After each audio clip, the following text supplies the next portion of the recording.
Hello everybody, I'm Frank Serafini. I'm a composer and a sound designer. I've been in the film industry for 40 years. I've done over 70 major feature films. Started my career doing Star Trek back in 1979, and kind of been bucking the trend for a lot of years to kind of move technology forward.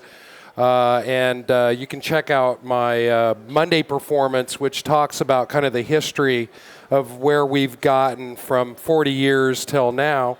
And just start out here a little bit about how, as a sound designer, I've been kind of lying to you for a long time. Because what we do in film is we fool you. And part of that is really how the brain reacts to sound.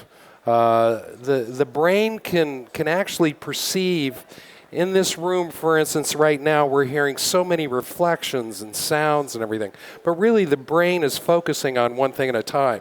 Now, in film, we do the same thing. Really, what we're trying to do is really push the story and envelop the audience into the story, and really the sound and the music sort of serves as a background. In the same way in real life, you don't really notice a lot of the sounds. They're being filtered out because you're focusing on certain things. So this is the part of the brain that actually can perceive audio, the neurons within the brain. So when I do sound, everything is replaced. When we're on the set shooting audio, we're not thinking about the footsteps. All we're really concentrating on is getting really good audio. Production dialogue is what we're really focusing on. So when we come back into the studio, we replace everything. All the ambiences get replaced. Every footstep gets replaced. So really, we're kind of lying to you and fooling your brain into thinking that this is real. So Foley is kind of a big part of that, and this is kind of an example of some of the Foley studios that I work in, and this is kind of how we create this stuff. On different surfaces, props, that type of thing. This is an example of like a high quality studio. It's a movie I did called Voodoo, and everything was replaced in that film. This was the classic coconut shell that we used for goat monsters.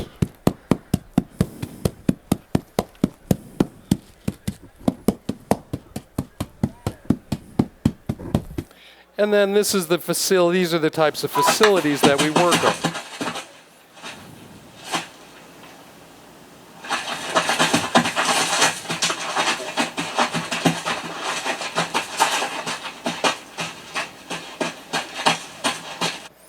So this is how it's really been done from the beginning of time. Donovan Foley was the inventor of Foley. He started at Universal Studios. And it's really the fundamentals of sound for film have really not changed over the years. The technology has, though. The creative process, there have been a lot of really great sound designers, like, for instance, William Hedgecock, who was the sound designer on Frankenstein, which sort of had a big impact on me when I watched that when I was a kid. He was really the first to go out and take a 35 millimeter mag machine and a car battery and put it in the back of an old Ford pickup and drove to the top of Mount Baldy and recorded thunderclaps for Frankenstein. Well, those thunderclaps were used in the Universal Library for 50 years. Nobody was able to capture anything that good for 50 years. And well, now with the technology, I don't think it's a matter of technology. I think it's just a matter of being in the right place at the right time to be able to catch thunderclaps without rain and this type of thing. So I'm going to show you a commercial that I did. And it's a Mercury commercial for Covell Fuller. It's one of the biggest ad agencies in Los Angeles. And I've done a lot of commercials with them, and I've actually done like commercials that go into the theater. We did a Hulk commercial where we created a 5.1 theater commercial. So this ad agency executive came to me and with this ad campaign and said, we want to make this sound like a motion picture. It's got a lot of big special effects. All the special effects, by the way, were created on After Effects, and all of the editing was done on Premiere. So when I got this original project, this is what I got, which is basically the very beginning green screen. Oh, great! My Mercury agents! You're not gonna believe what happened. Superhero battle. Yeah! So the red guy threw my car at the blue guy, and the blue guy had a freeze ray. It was like, psh! We see that a lot this time of year. Don't worry, we cover superhero damage. And save you money, too. Incoming! We're on a mission to save you money. Mercury. So that was what I got from the agency. So I kind of really had to use my imagination here. So we really didn't even know where this house was, but I knew it was a neighborhood. As we came down through the roof, there would be, so as we get a project like this, we spot every single frame all the way through the film. So here we start out in a neighborhood, which you're going to see in the next clip that I show you. We have a whoosh coming through the house, and then it reveals the agents walking through the house, which had just been blown up by superheroes. So we would have walking on glass and drywall. That would be the Foley that we do. And then these bars that are coming across, these are pretty rudimentary, and really you'll see they get a little bit better as we go. So I really had to kind of milk the editor, the ad agency head, and the visual effects department to find out what this thing was. So it turned out that these bars are really kind of ice columns. So they wanted to be kind of crackly, and they wanted, like dry ice really is what they are. They're dry ice bars. So as we go through, we spot every single effect. Superhero battle. Yeah! So the red guy threw my car at the blue guy, and the blue guy had a freeze ray. It was like, psh! We see that a lot this time of year. So we continue the Foley across as they're walking. And as you can see, there's really no fish there, but I have a bubble. Then these are the early effects. I'm going to show you the next version. You're going to see all those. So she's looking over there at the fish. And I always kind of wondered, I asked the agency guy, like, what is she looking at? The fish is really... Well, it turns out that there's a crack in the ice, which is kind of off screen. You don't see any of this. So that's what's really catching her attention. So that was another effect that I needed to put together. So they continue walking across. And something I didn't notice, but the ad agency head, Lee Covell, had brought it up. He goes, make sure that you get the ticking of the turn signal, because it's lighting up. And save you money, too. Incoming! And then this was kind of interesting because, well, first of all, I didn't even see any visual effects until the very end. So I kind of had to figure out what I was going to do here. Really if you don't see anything, you really don't know what you're going to do. So a lot of this is kind of a process of discovery, a sound design. Because if you don't know what it is, you kind of have to ask, because at the very last second, you're going to get those visual effects in, and you're going to have to put it all together in just a matter of maybe a day or something like that. Commercials come through real quick, and you have to be ultra prepared. So what I do is I gather up all my elements, and then when it comes time to finishing, I just nail it very quickly.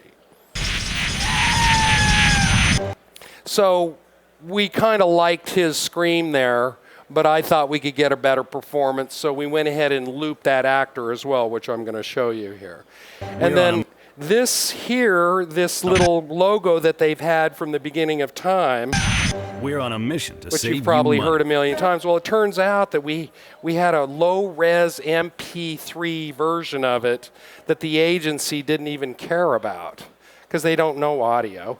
So we heard it, and we told the agency, hey, isn't there a better, higher quality version of that? They looked through their files. They sent us a high quality version, so we were able to input that. And they've been using that MP3 for many, many years now. Finally, now they've got a good quality sound.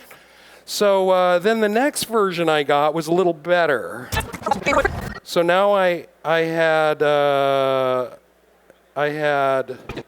little bit better idea what was going on. I knew what the neighborhood was about.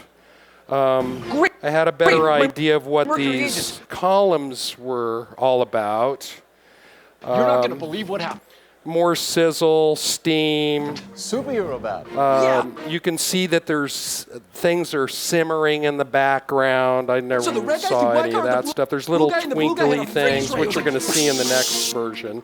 We see that a lot this time of year. And now we got a better idea. Oh, and there's the fish.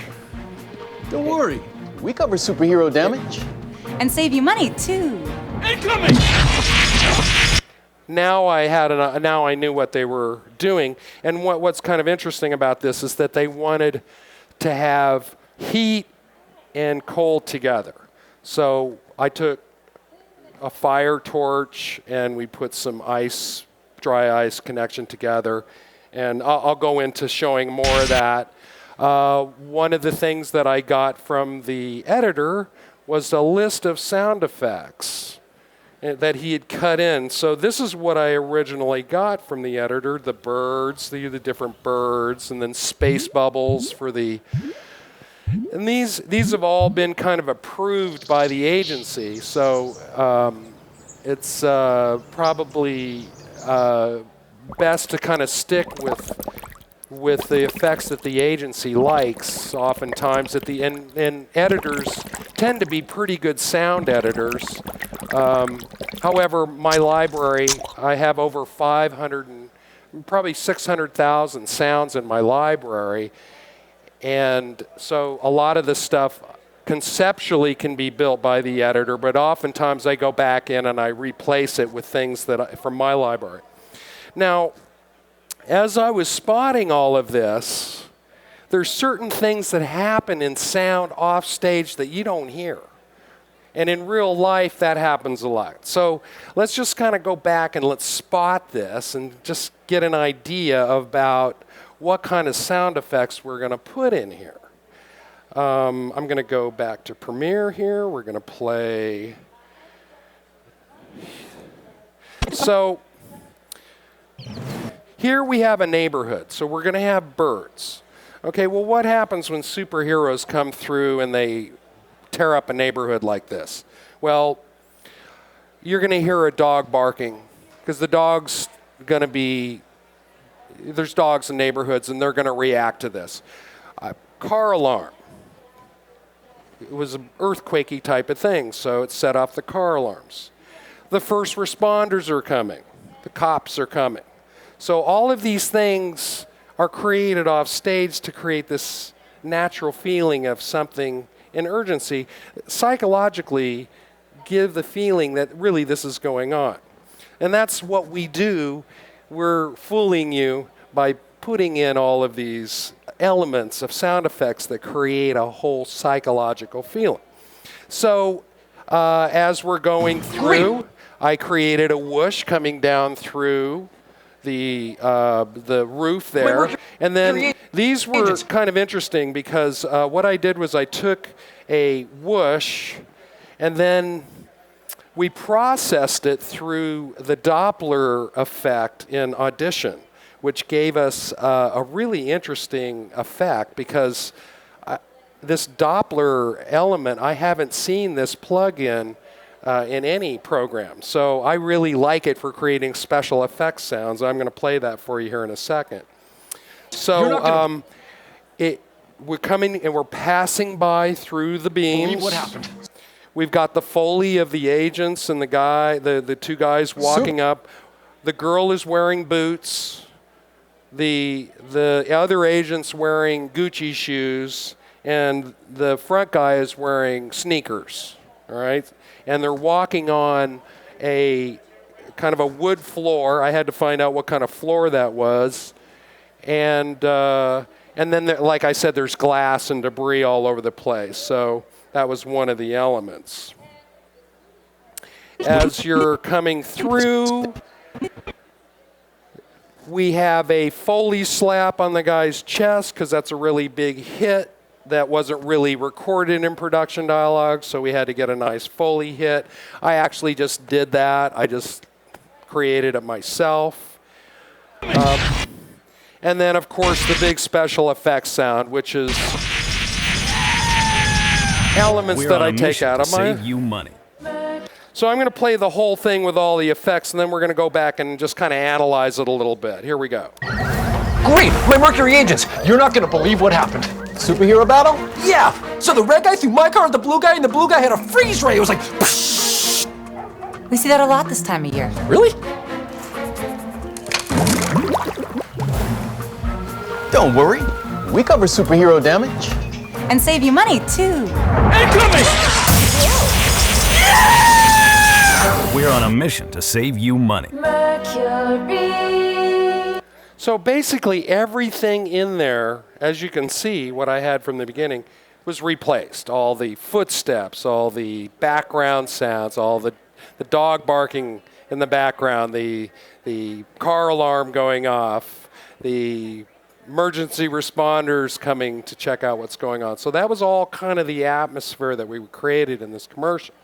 So what I did was I sent over all of the elements that I got from the editor, placed them into Audition. So what I can do is I can take all the elements, including all the dialogue, and through Premiere, I can automatically send those elements directly over to Audition. So once I have them in Audition, Audition is the sound component that really allows us to be able to professionally mix and process and do all the audio work on a commercial. So here's an example of some of the sound effects that I created on the film, which are done through a program called Soundminer. Now, Soundminer is a search engine tool that allows you to be able to go in and search the library and locate sound effects at the click of a button. Now, when you have over 600,000 sound effects, you need to be able to find stuff fairly quickly. So, for instance, here, if I'm looking for a dog in 550,000 sounds, I just go ahead and type in dog here. And then I go look for dogs. And what's great about this program is that I can audition quite quickly, go down through the different dogs that I have, and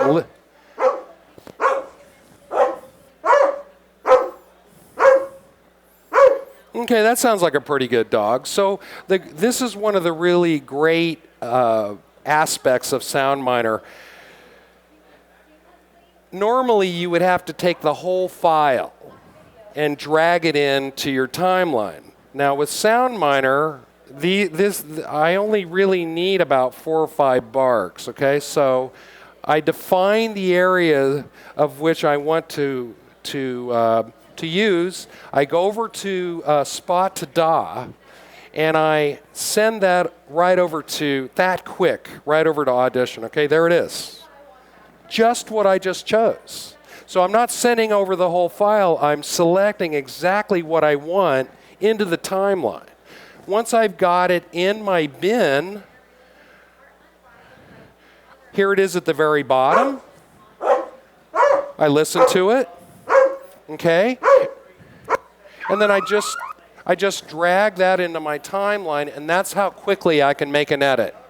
Extremely fast. Like what used to take me a lot of time to do, to go locate the sound, find it, pull it into the timeline, used to take me a lot longer. This is a really extremely fast way, and it really speeds my business up, which allows me to do a lot more work a lot faster, and it makes the process a lot funner when you don't have all these technical hurdles to jump.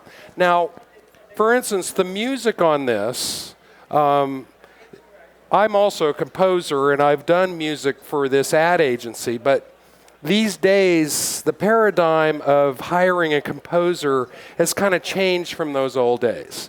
Like, for me to go in and create an orchestral piece of music like this piece here, it would cost a fair amount of money. First of all, you got to compose it, you've got to, write it, you've got to orchestrate it, you've got to hire the orchestra, you got to pay the musicians. And now with these sound effects libraries like APM Music, you can go in and license a piece of music like this for $500 to $1,000. And there's no way that I could actually afford to go in and create an orchestra. So I actually work quite a lot with APM Music because my clients expect me to kind of select and edit the music. Not only am I the post-production supervisor, I'm the sound designer, and I'm kind of like the music supervisor too. So APM has just to introduce the program at this show, an application that allows you to do the same thing as Soundminer. Choose your music online, download it immediately, put it right into your bin, and drag it. And then here's the music that we use from APM. I'm going to just solo it for you.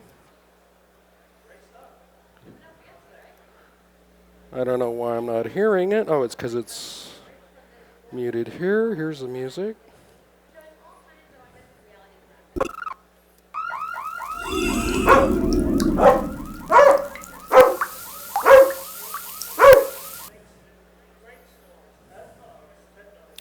So these tools allow us to be able to go in and very quickly audition and retrieve and then export this quickly, and that's really sped up the process of searching. So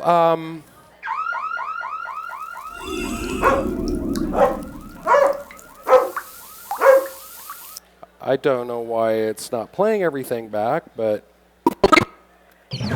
Great, my Mercury agents. You're not going to believe what happened. Superhero battle. Yeah, so the red guy threw my car at the blue guy, and the blue guy had a freeze ray. It was like, psh. We see that a lot this time of year. Really? Don't worry, we cover superhero damage. And save you money, too. Incoming! We're on a mission to save you money. now with the whoosh, for instance, let me go back to that whoosh and kind of give you an idea of what's going on there.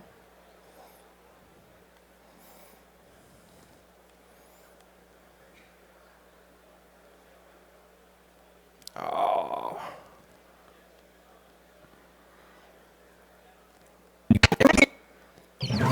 Great, my Mercury agents. You're not going to believe what happened. Superhero.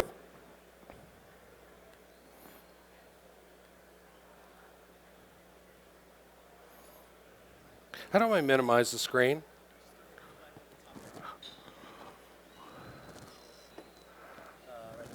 Oh, there it is. Good. Thank you.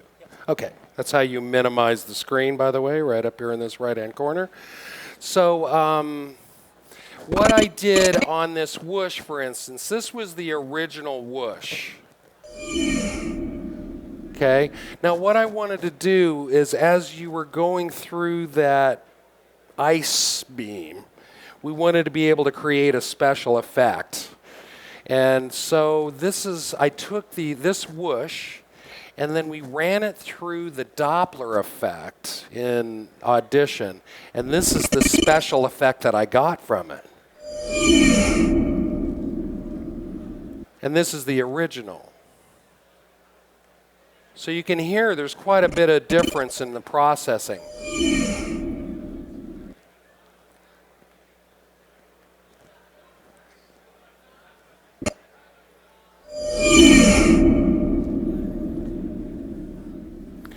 The blue guy. So one of the things that I love about Audition is, I've been using workstations for many, many years. I've used Pro Tools. I still use Pro Tools. But I love that I can do everything in the box. I have all of my plugins. I have plugins that don't exist anywhere, like speech alignment, where the dialogue can snap. You can snap your dialogue in with your original production dialogue through speech alignment. These are technologies that have not been available to us before. And another thing that I really love about Adobe is that they kind of cross-breed their programs. Like the Photoshop developer will go over to the sound side and he'll create like remix because it's the same technology in Photoshop. Now with spectral editing, we can actually take out things and do things to the audio that we could never do before. Like for instance, mic bumps and background sounds. And these are all things that we couldn't actually EQ out with analog consoles. But now with spectral editing, we can actually go in and eliminate sounds that we could never do before. So the power of these tools, that we don't have to go out and actually buy them because they're all on board within the operating system, is really a powerful tool. Another thing is that I work with a lot of editors, and to put together a lot of workstations is very expensive. When I do a feature film, sometimes I'm working with like 10 editors. So for me to buy a workstation for every single editor can really get expensive, and kind of Audition and the cloud kind of allows everybody to come on and utilize this extremely powerful tool, and we're also compatible with the real world. Like I know that when I go to Universal Studios, I'm going to have to go to Pro Tools because Pro Tools, Universal has, I think they have 200 digi designs there. So they're going to, I have to be able to mix onto Pro Tools. And the great feature of Audition is that I just go ahead and I transfer all of my information here through an export, and I can automatically send all of my elements as an AAF file directly over to Pro Tools, and then I can mix on a large stage like Universal or Sony.